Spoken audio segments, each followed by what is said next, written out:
रामपुर गांव में मोतीलाल चिक्की वाला अपने दो जुड़वा बेटे राम और श्याम के साथ रहता था। मोतीलाल के हाथों बनी चिक्की आसपास के गांव में मशहूर थी। मोतीलाल के स्वर्गवास के बाद राम और श्याम ने चिक्की बेचने का काम जारी रखा था। ले लो चिक्की ले लो, सींग की ले लो, चने की ले लो, चाचा चाची मामा मामी, दौड़ के आओ सारे अभी, चिक्की के गुण गाओ सभी। ले लो चिक्की ले लो। कुछ महीनों बाद दोनों की शादी हो जाती है और अब वो अलग अलग अपनी अपनी गृहस्थी संभालने लगते हैं। मोतीलाल के गुजर जाने के बाद राम और श्याम के अलावा गांव में कुछ और विक्रेताओं ने भी चिक्की बेचना शुरू किया था, जिसकी वजह से अब राम और श्याम का धंधा मंदी में चल रहा था। श्याम, अब मैं शहर जाके अपना व्यापार बढ़ाने की सोच रहा हूँ। अब हमारे खर्चे बढ़ रहे हैं, आगे और बढ़ेंगे। तुम भी चलो मेरे साथ। नहीं भैया, मैं यही संतुष्ट हूँ। हमारे गांव का जमन लाल दुकानदार होलसेल में मेरी चिक्की ले रहा है। राम सोच में पड़ता है। वो लेगा ही, क्योंकि तुम्हारे हाथों में बाबूजी के हाथ का स्वाद है। लेकिन अगर तुम शहर चलो तो बहुत तरक्की कर सकते हो। राम की बात श्याम के दिमाग में नहीं बैठ रही थी। वो अपनी ठीक ठाक चल रही जिंदगी से खुश था, अपने अंदर की क्षमता और हुनर को अनदेखा कर रहा था।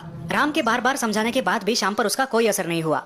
भैया, मुझे नहीं शहर जाना। मुझे वहाँ की भीड़ से, वहाँ के लोगों से डर लगता है। यहाँ गाँव में सब अपने लगते हैं, सुरक्षित लगता है। ये सब तुम्हारे दिमाग की अंधी सोच है। देखो, मैं 1 साल से शहर में चिक्की का बिजनेस कर रहा हूँ। अब मेरी वहाँ छोटी सी खुद की दुकान भी है। ये सब गाँव में रह के मुमकिन नहीं होता।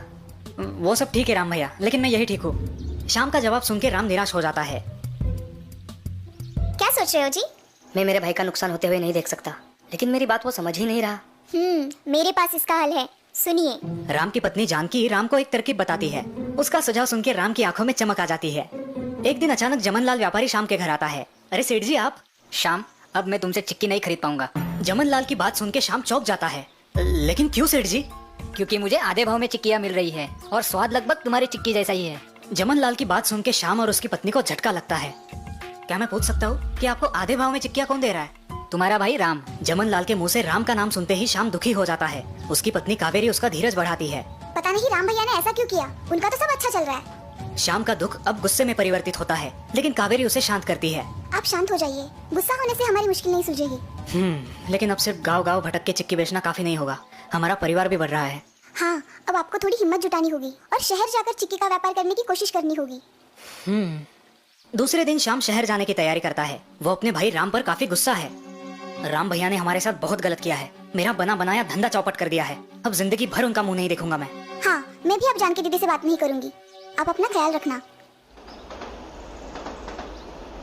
श्याम शहर आता है, एक भाड़े के मकान में रहता है और वहीं से चिक्की बनाने का काम शुरू करता है। चिक्की तो बना ली, अब इसे बेचूं कैसे? मैं यहाँ किसी को जानता भी नहीं। खैर, अब शहर आया ही हो तो कुछ बना के ही गाँव जाऊंगा। अब शाम की असली कसौटी शुरू होती है। चिक्की बेचने के लिए उसे काफी मुश्किलों का सामना करना पड़ता है। वो शहर की छोटी मोटी दुकानों में अपनी चिक्की बेचने की कोशिश करता है। सेठ जी आप चखे तो देखिए, बहुत बढ़िया चिक्की है। अरे नहीं भाई, यहाँ शहर में सब हेल्थ कॉन्शियस होते हैं। ऐसी घर पर हाथ से बनी चिक्की कोई नहीं खाएगा। कोई भी दुकानदार उसकी चिक्की अपने दुकान में रखने के लिए तैयार नहीं होता। फिर शाम एक स्कूल के बाहर अपना ठेला लगाता है। ले लो बच्चों, चिक्की ले लो, मीठी स्वादिष्ट चिक्की ले लो। तभी फूड इंस्पेक्टर वहाँ आते हैं और सभी फेरी वालों को वहाँ से हटा देते हैं। श्याम नाराज हो जाता है।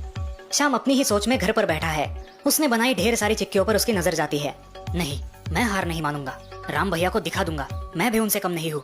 दूसरे दिन शाम शहर की सड़कों पर चिक्की बेचने निकल पड़ता है, लेकिन फिर भी कोई उसकी चिक्की नहीं खरीदता। तभी रास्ते में एक आलीशान गाड़ी शाम के पास आकर रुकती है।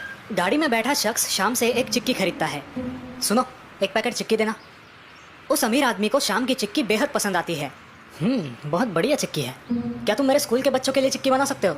रोज कम से कम 100 किलो तो लगेगी। उस आदमी के मुंह से 100 किलो सुनते ही शाम चकरा जाता है। ये लो 25,000, आज से ही काम शुरू करो। शाम की बोलती बंद हो जाती है। जी सेठ जी। दिन गुजरते हैं। शाम की आमदनी अच्छी खासी बढ़ गई है। उसने एक बड़ा सा मकान भी लिया है। घर के बाजू में ही चिक्की बनाने का छोटा सा कारखाना भी डाला है। अब कावेरी भी उसका हाथ बटाने शहर आई है। दोनों बहुत खुश है। भगवान और पिताजी के आशीर्वाद से ही हमें ये सफलता प्राप्त हुई है। लेकिन राम भैया ने दिया हुआ जख्म अभी भी ताजा है। अब मैं उन्हें सबक सिखाऊंगा। एक दिन अचानक राम और जानकी शाम के घर आते हैं। उन्हें देख के शाम और कावेरी का मुंह कड़वा हो जाता है। आप यहाँ क्यों आए हो? तुम्हें बधाई देने श्याम, बहुत अच्छी तरक्की की है तुमने। हाँ, आप ही की कृपा है। अब चले जाइए यहाँ से और फिर कभी भी आपका मुंह मत दिखाना। शाम की कड़वाहट भरी बातें सुन के राम दुखी हो जाता है। बिल्कुल सही कह रहे हो देवर जी आप। इनकी ही कृपा से आपने इतनी तरक्की की है। जानकी की बात सुन के श्याम और कावेरी अचरज में पड़ते हैं। अब कहना क्या चाहती है भाभी? कावेरी, बदलाव किसी को नहीं भाता। हम जो है जैसा है उसी में संतुष्ट रहते हैं और अपनी अंदरूनी प्रतिभा और क्षमता को अनदेखा करते हैं। हम सब किसी न किसी आधार की वजह से विकलांग हो जाते हैं।